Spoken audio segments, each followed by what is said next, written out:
mengubah data ke dalam bentuk tabel satu arah, tabel dua arah, dan tabel tiga arah. Tabel pada dasarnya menjadi salah satu cara menyajikan informasi yang dipergunakan oleh seseorang dalam arti penelitian. Tentu saja selain dalam bentuk diagram atau grafik.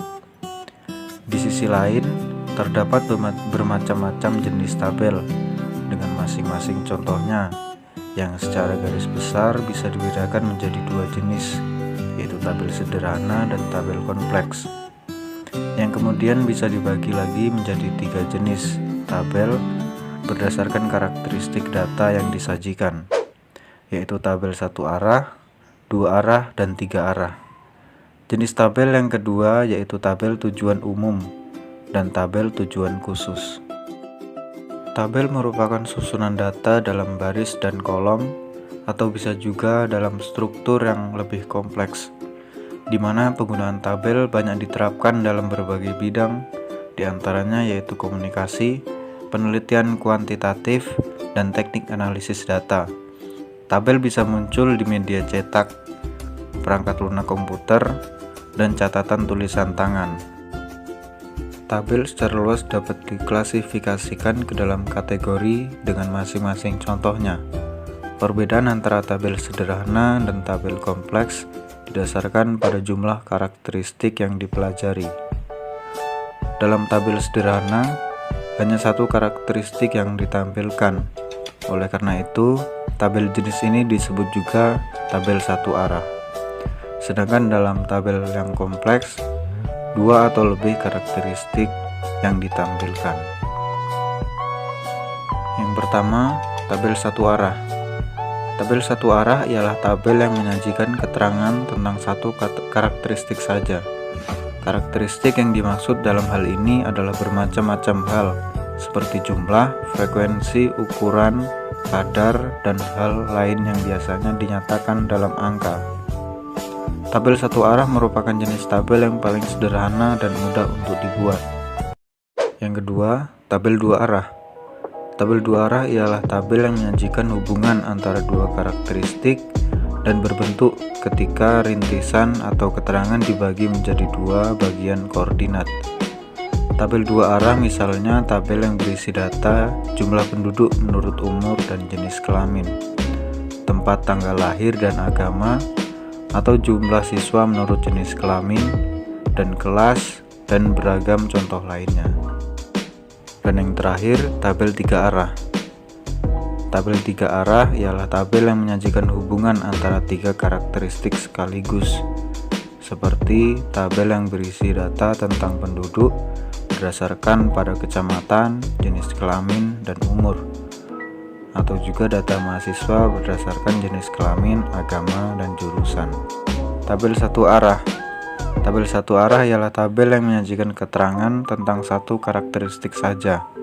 Karakteristik yang dimaksud dalam hal ini adalah bermacam-macam hal, seperti jumlah, frekuensi, ukuran, kadar, dan hal lain yang biasanya dinyatakan dalam angka. Tabel satu arah merupakan jenis tabel yang paling sederhana dan mudah untuk dibuat. Contohnya adalah seperti tabel tersebut. Tabel tersebut bisa dikatakan sebagai tabel satu arah karena dalam tabel tersebut hanya menyajikan keterangan tentang satu karakteristik, yaitu luas desa pada suatu kecamatan. Halo semuanya, di sini saya akan menjelaskan tentang tabel dua arah dan juga tabel tiga arah. Sebelumnya, apa itu tabel dua arah dan juga tabel tiga arah? Tabel dua arah merupakan tabel yang memiliki isi tentang hubungan antara dua karakteristik. Contohnya seperti tabel berisi data jumlah penduduk menurut jenis kelamin dan juga umur, agama, serta asal daerah. Atau jumlah mahasiswa berdasarkan jenis kelamin dan jurusan, jumlah mahasiswa berdasarkan kependudukan negaranya. Berikut saya mempunyai contoh tabel dua arah dari Universitas X, yaitu terdapat jurusan dan juga semester. Berikut jurusan Ekonomi, Teknik, dan Hukum dari semester 1, semester 3, 5, dan juga semester 6. Itulah tadi contoh dari tabel dua arah. Kemudian tabel tiga arah. Tabel 3 arah tabel yang memiliki isi hubungan antara 3 karakteristik atau 3 hal seperti data penduduk yang berdasarkan kecamatan, jenis kelamin, dan juga umur, atau data mahasiswa berdasarkan jenis kelamin, jurusan, dan asal daerahnya. Berikut di sini saya mempunyai tabel 3 arah dari jenis kelamin dari daerah Jawa Barat, Jawa Tengah, dan juga Jawa Timur berdasarkan desa dan juga kota. Baik, seperti itu contoh dari tabel 3 arah.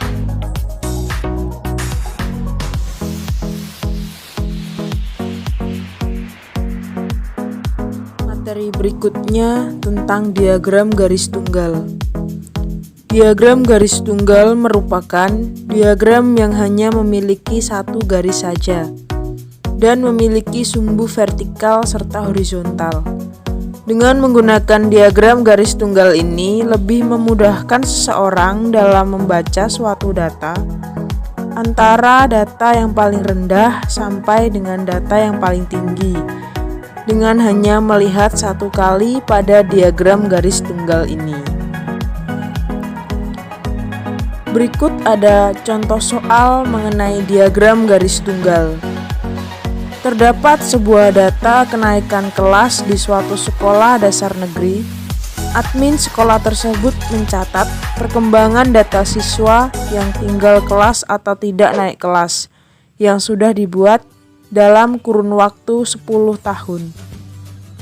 Kemudian buatlah diagram garis tunggal sesuai dengan data siswa tinggal kelas sebagai berikut. Berikut sudah ada data siswa tinggal kelasnya di setiap tahunnya. Mulai dari 2021 siswa tinggal kelas ada 4, 2020 data siswa tinggal kelas ada 2, begitupun seterusnya sampai dengan 2010. Sebelum kita masuk ke grafik garis tunggal, kita harus mengetahui bahwa diagram garis tunggal bisa dibuat dengan memasukkan data di bagian sumbu horizontal, sedangkan frekuensinya di bagian sumbu vertikal. Sambungkan setiap titik pada jumlah frekuensi data menggunakan sebuah garis. Kita masuk ke cara membuat grafiknya. Tapi terlebih dahulu kita membuat sumbu vertikal dan horizontal. Yang dimaksud dengan sumbu vertikal adalah ini, frekuensi. Kemudian sumbu horizontal adalah ini, data, tahun. Kemudian di sumbu vertikal kita letakkan jumlah frekuensi yang ada pada data siswa tinggal kelas. Ini adalah frekuensi.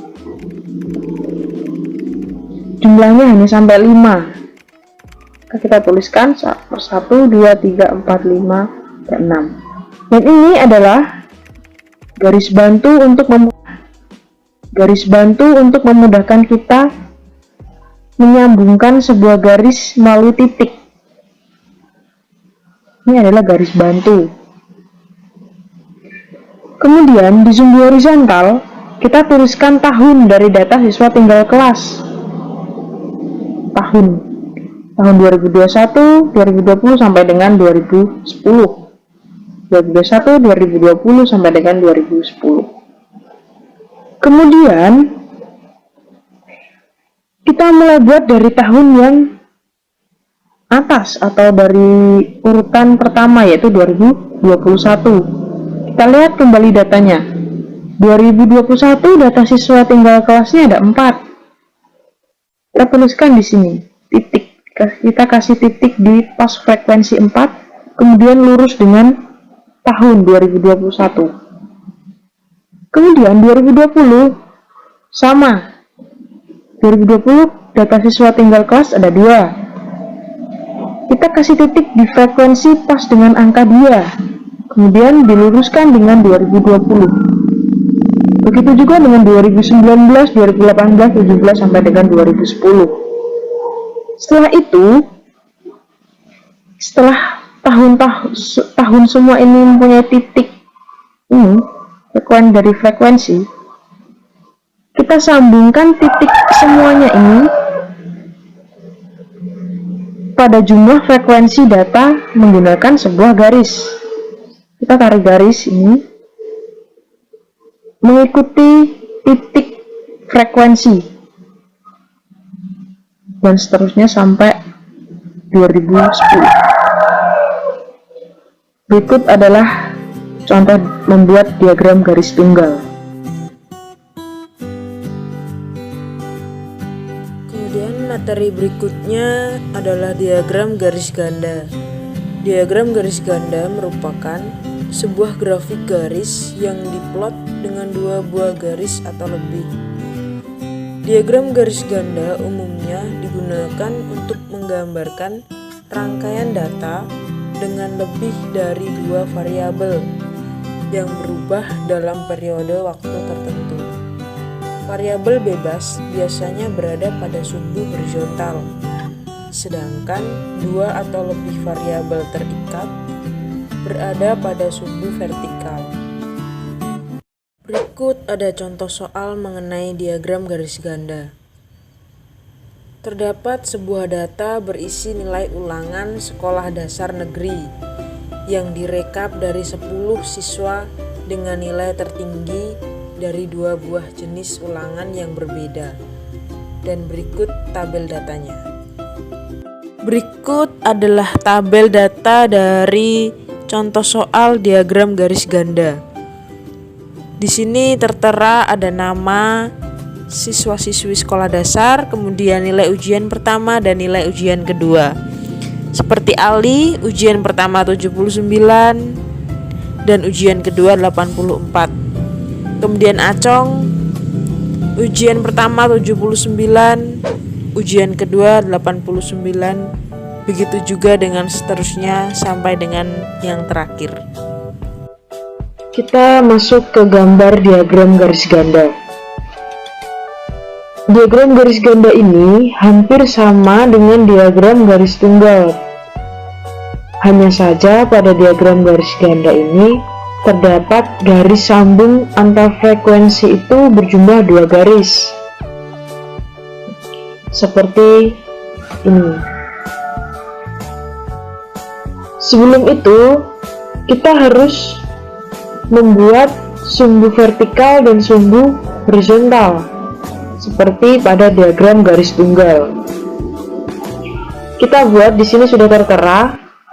Ini adalah garis sumbu vertikal dan ini adalah sumbu horizontal. Sumbu vertikal itu untuk frekuensi seperti nilai ujian para siswa-siswi sekolah dasar. Kemudian frekuensi seperti nilai ujian para siswa-siswi sekolah dasar. Kemudian sumbu horizontal itu untuk nama-nama siswa-siswi sekolah dasar contohnya. Kemudian mengapa di sini 65? Kemudian langsung ke nilai 70 frekuensinya. Karena di sini diambil kelipatan 5. 65 kelipatan 5 adalah 70, kemudian 75, 80 dan seterusnya sampai 95. Kemudian data ini adalah nama-nama seperti Ali, Acong, Bambang dan seterusnya. Kita langsung saja lihat Ali. Kita akan melihat nilai ujian pertama. Nilai ujian pertama Ali itu 79 nilainya, nilai frekuensi. Kita kira-kira di sini adalah 79. Kemudian luruskan dengan nama Ali. Kira-kira di sini 79. Kemudian seterusnya adalah Acong. Kita lihat nilai Acong yang ujian pertama. Acong nilai ujian pertama adalah 79 sama dengan Ali 79. Sama, kemudian luruskan dengan Acong. Kemudian seterusnya dan seterusnya sampai dengan Lili. Kemudian kita ke nilai ujian yang kedua. Nilai ujian yang kedua Ali itu 84. Kita lihat. Ali 84. Kira-kira di sini 84. Karena atasnya langsung 85. Kita kira-kirakan di sini 84. Ini luruskan dengan nama Ali. Kemudian kita lihat lagi Acong. Acong ujian keduanya mendapatkan 89. 89. Kita lihat Acong 89. Di sini kira-kira. Kemudian diluruskan dengan nama Acong, harus lurus dengan nama-nama yang mendapatkan nilai.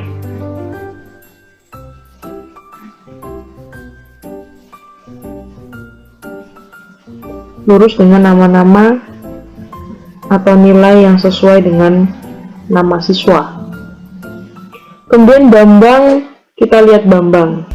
Bambang ujian keduanya mendapatkan nilai 84. 84. Di sini 84. Sama dengan si Ali. Teruskan dengan nama Bambang. Kemudian seterusnya Caca, Indah, dan seterusnya sama. Maka didapat hasilnya seperti ini. Setelah itu kita tentukan titik ini semuanya, titik frekuensi. Maka kita sambungkan dengan sebuah garis. Kita ikuti nilai frekuensinya. Kalau dia turun, titiknya turun. Kalau dia frekuensinya naik, maka garisnya naik. Begitupun seterusnya sampai dengan akhir. Kemudian setelah itu didapatlah ini. Ujian pertama frekuensinya segini, kemudian ujian kedua frekuensinya segini. Maka dengan diagram garis ganda ini kita dapat mengetahui bahwa data bisa kita baca lebih mudah dengan menggunakan diagram, dan kita bisa menentukan rata-rata nilai yang tertinggi dan terendah menggunakan diagram garis ganda.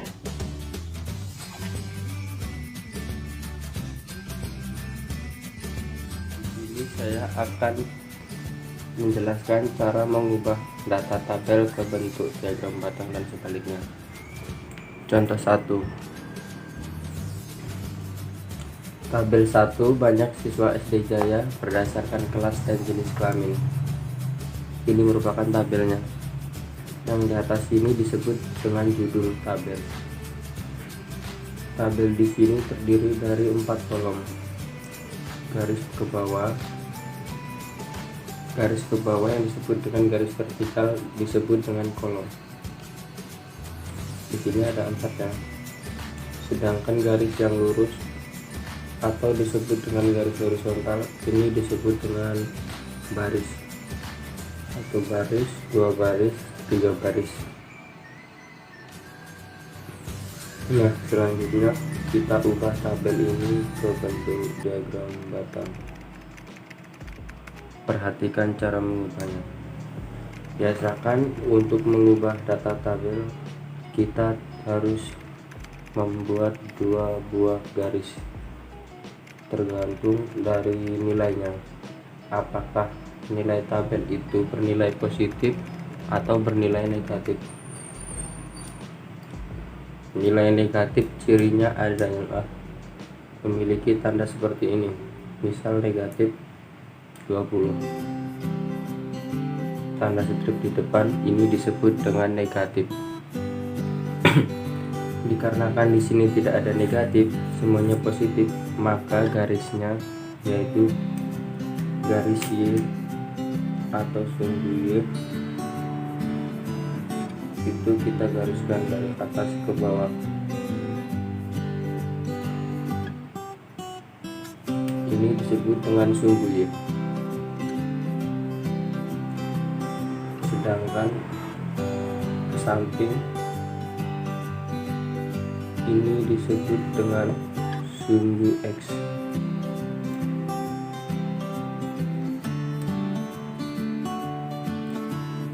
Lurus disebut dengan garis horizontal, tegak disebut dengan garis vertikal. Kenapa yang digunakan atas dan lurus ke kanan? karena data di sini semua bernilai positif. Semakin jauh ke atas atau bergerak sumbu tersebut ke atas, maka bernilai positif. Bergerak ke kanan, maka bernilai positif juga. Nah, kebalikannya, jika mereka bergerak ke bawah, mereka bergerak nilai negatif, dan bergerak ke kiri, mereka bergerak negatif juga. Di sini yang kita digunakan hanya kelas dan jenis kelamin. Kelas kita simpan di bawah sebagai sumbu X. Jadi sumbu X kita beri kelas.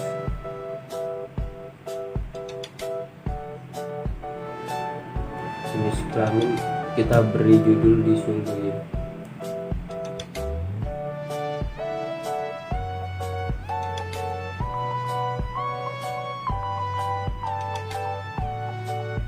Banyaknya ya kita beri banyaknya ya. Kalau sudah di sini datanya ada 2, maka kita buat pembeda dari batang tersebut, laki-laki dan perempuan. Kita bedakan gambar batangnya di diagramnya di sini. Kita lihat contohnya. Di sini paling tinggi 18, paling kecil 13. Maka kita tentukan kelipatannya.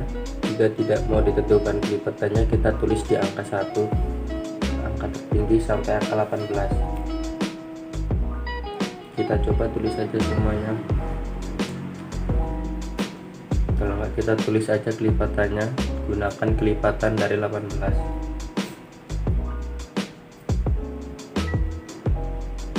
Di bawah sini angka 0 kita lipatkan 22. Ini 2, 4, 6, 8, 12, 14, 16, 18. Kita lipatkan 4. Jadi di titik ini kita lipatkan 4.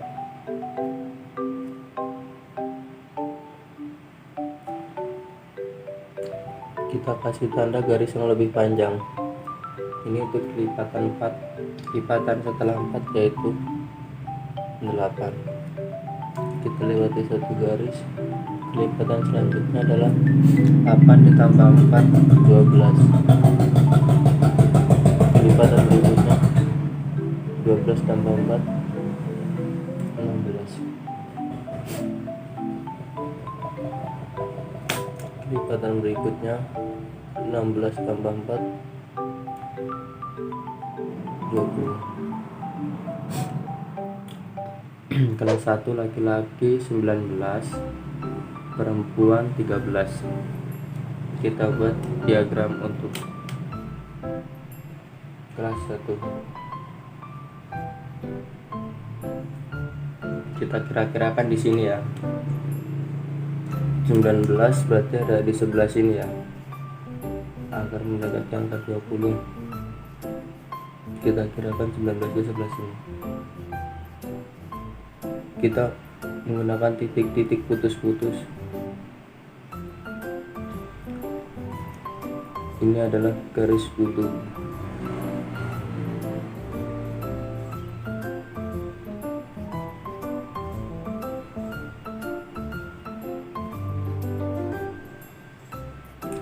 Kita garis ke bawah.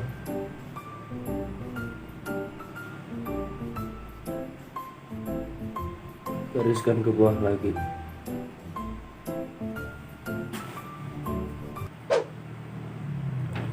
Lihat untuk perempuan. Perempuan adalah 13. 13 di sini. Kita kasih garis. Ini adalah garis bantu. Kita tempelkan dengan diagram yang laki-laki. Seperti ini, baru gambar ke bawah. Kita buat pembeda antara diagram batang laki-laki dan perempuan. Dibedakan dengan garis arsir. Yang perempuan kita beri garis arsir.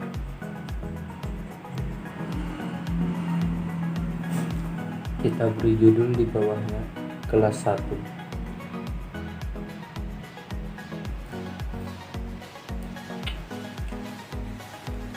Kita lanjutkan sampai ke kelas 6.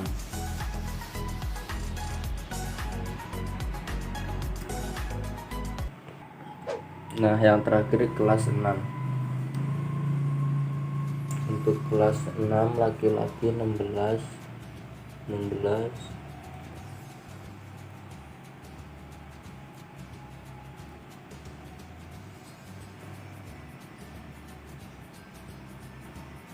perempuan 14.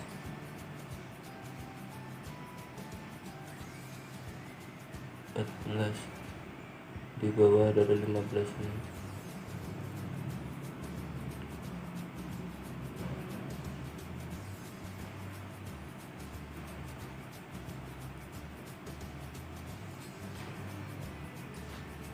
Nah, ini dia diagram batang, dari tabel ke diagram batang. Jumlah ini dari titik sini. Kalian bisa tambahkan di titik sini.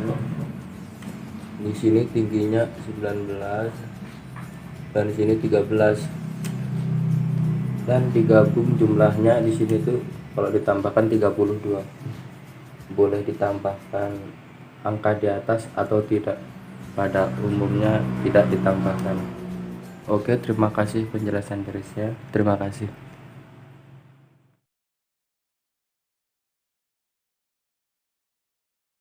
Selanjutnya, diagram lingkaran. Diagram lingkaran atau juga disebut dengan diagram pie adalah sebuah diagram yang menyajikan data dalam bentuk lingkaran. Manfaat dari diagram lingkaran yakni memudahkan seseorang untuk mengetahui perbandingan dari suatu data terhadap keseluruhan data. Dengan memanfaatkan diagram lingkaran untuk melakukan perbandingan antara sebuah data dengan data yang lainnya, maka pada sebuah lingkaran penuh akan dibagi menjadi beberapa ruas menggunakan jari-jari.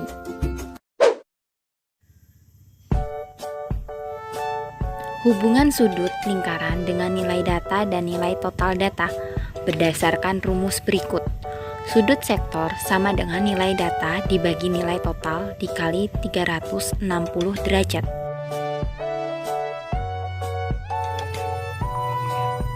Langkah-langkah membuat diagram lingkaran. Yang pertama, hitung nilai total data dengan cara menjumlahkan semua nilai data. Yang kedua, hitung sudut masing-masing sektor lingkaran dengan rumus nilai data dibagi nilai total dikali 360 derajat. Yang ketiga, buatlah lingkaran lalu bagi menjadi sektor lingkaran dengan besar masing-masing sudut sektor yang mewakili masing-masing nilai data.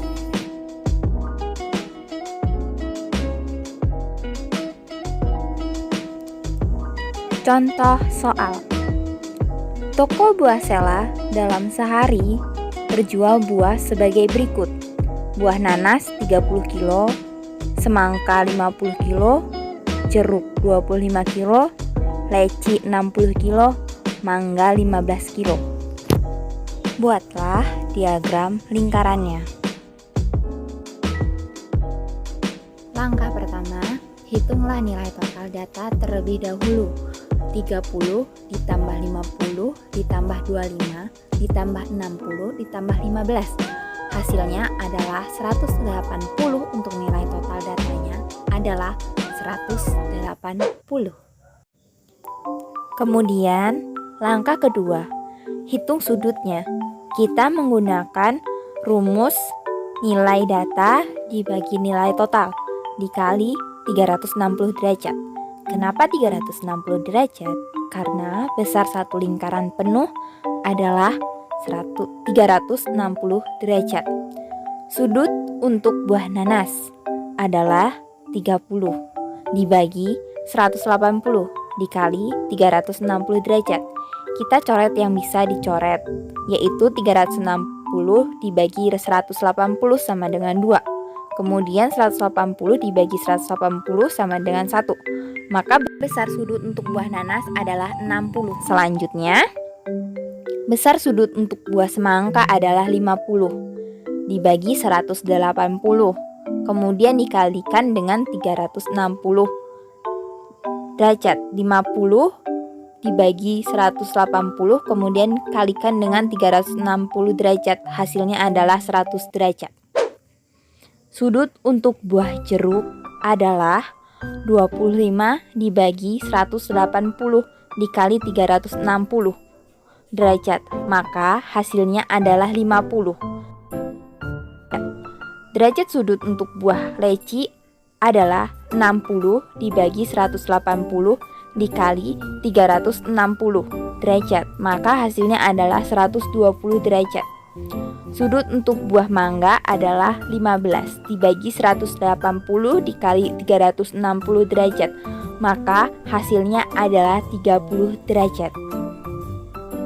Setelah didapat masing-masing sudutnya, maka langkah ketiga adalah membuat diagram lingkaran. Buatlah lingkaran, kemudian buat garis jari-jari lingkaran dari titik pusat ke arah atas. Untuk kali ini kita akan berpatokan dengan besaran jarum jam. Setiap 5 menit, besar sudutnya adalah 30 derajat. Selain menggunakan besaran sudut pada jarum jam, kita juga dapat menggunakan alat, yaitu berupa busur derajat.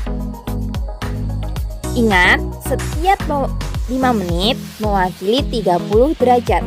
Oke, kita mulai dari sudut buah nanas adalah 60 derajat. Maka untuk 60 derajat berarti kita gambar di arah angka 2. 60 derajat untuk nanas. Selanjutnya untuk buah semangka adalah 100 derajat. Maka kita menggunakan jarum jam sebagai bantuan kita. Hitung 1, 2, 3, 90 derajat dari angka 2. Kemudian ditambahkan 10 derajat, maka didapatkan sudut untuk semangka adalah 10 derajat. Sudut untuk buah jeruk 50 derajat. Sisa yang tadi adalah 20. Ditambah 30 derajat berarti didapat sudut untuk buah jeruk adalah 50 derajat. Selanjutnya, untuk sudut buah leci adalah 120 derajat dari angka 7. 120 derajat kita hitung 1, 2, 3, 4. 120 derajat. Karena setiap 5 menit mewakili 30. Untuk sisanya, sudut buah mangga adalah 30 derajat. Untuk menghitung dengan cara ini merupakan alternatif jika kita tidak punya busur derajat. Jika ingin menggunakan busur derajat akan lebih efisien lagi.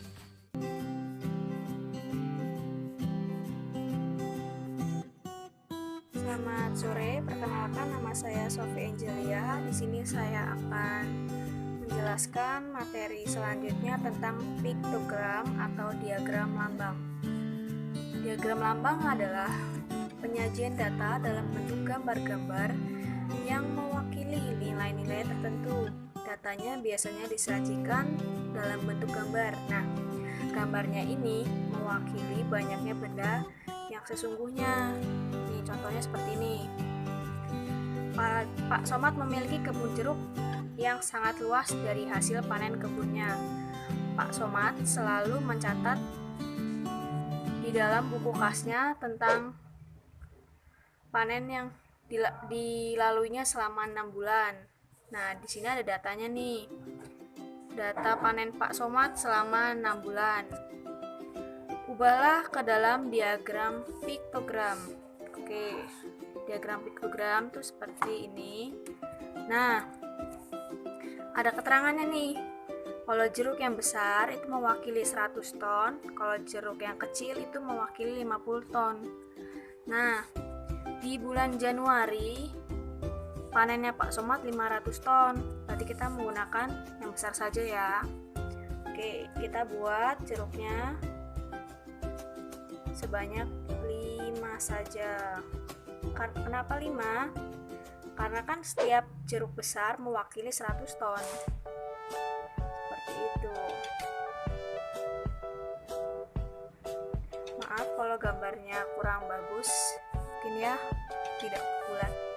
Nah, di bulan Februari besar panen hasil panennya itu sebanyak 800 ton. Kita buatlah 800, berarti gambar yang dibuat itu sebanyak 8 saja.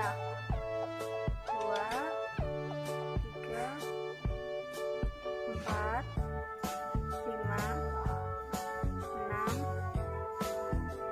7 8. Di bulan Maret sebanyak 600 ton. Kita buat lagi sebanyak 6.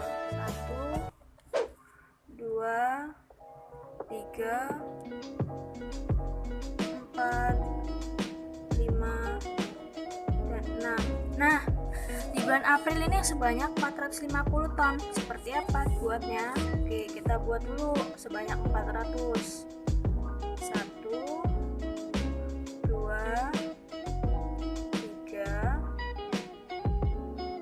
4. Nah, 4. Nah, kita kasih jeruk yang kecil karena yang kecil mewakili 50 ton. Jadi kita buat jeruk kecilnya di sini. Ya. Di bulan Mei sebanyak 700 ton. Kita buatlah sebanyak 700 ton. 1 2 3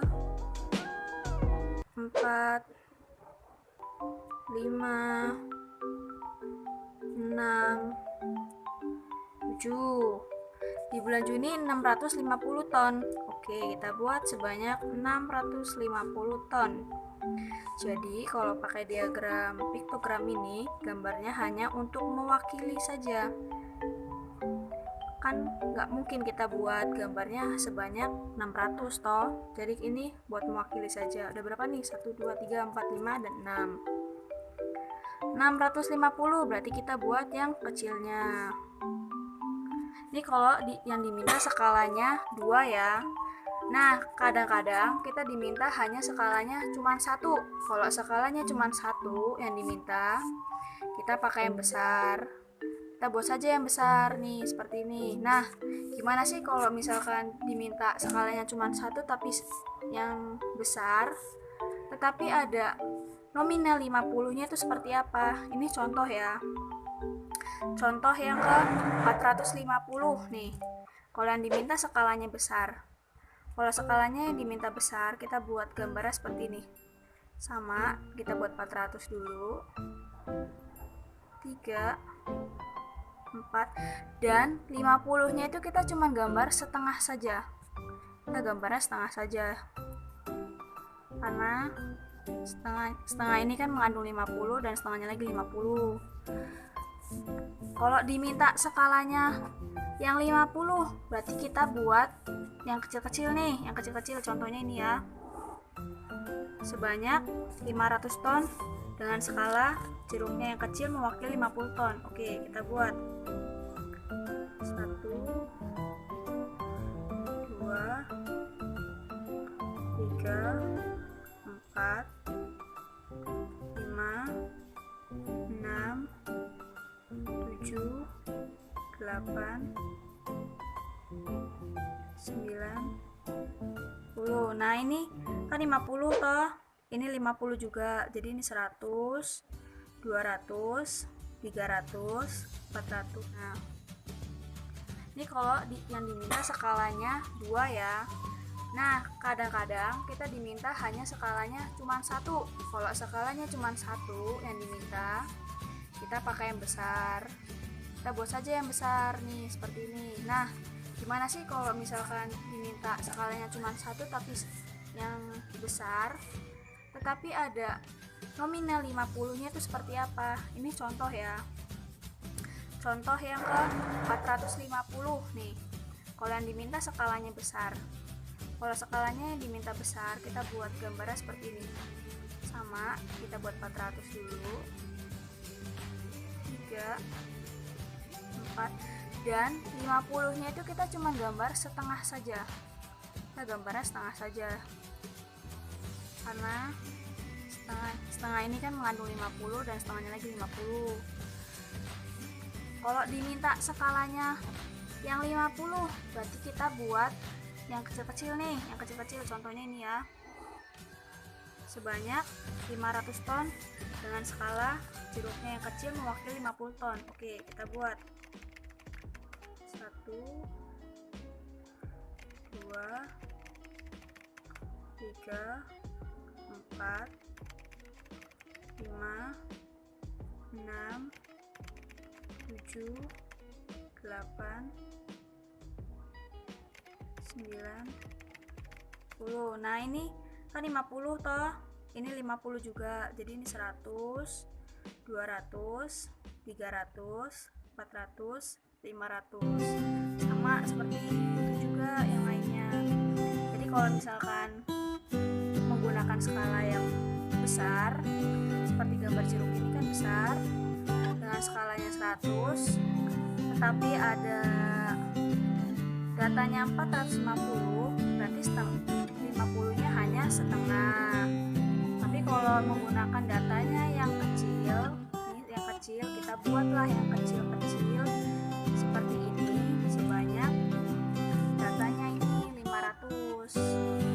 Mungkin sudah cukup dari penjelasan saya tentang piktogram. Saya harap teman-teman dapat memahaminya dan mengerti apa yang saya terangkan. Mohon maaf jika ada kesalahan dalam mengucapkan kata, dan mohon maaf jika gambar saya tidak bulat dan tidak sempurna seperti jeruk yang asli ya.